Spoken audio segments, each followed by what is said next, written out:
তিনি আকাশের দিকে তাকাতে লাগলেন। চাঁদ তখন পূর্ণ গ্রহণে আচ্ছন্ন। পূর্ণ চন্দ্রের পরিবর্তে কেবলমাত্র একটি গোল্ড রিং দেখতে পাওয়া যাচ্ছিল। চন্দ্রগ্রহণের সময় এসে গেছে। আমাকে শীঘ্রই নিজের উদ্দেশ্যে পৌঁছতেই হবে।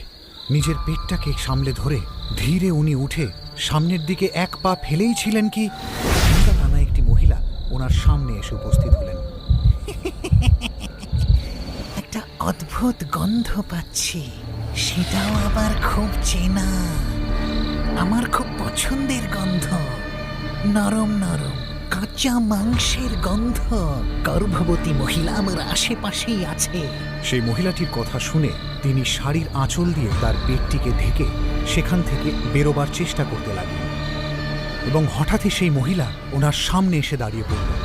তুমি কি ভেবেছিলে তুমি আমার কবল থেকে রক্ষা পাবে? এই গর্ভ আমাকে দাও,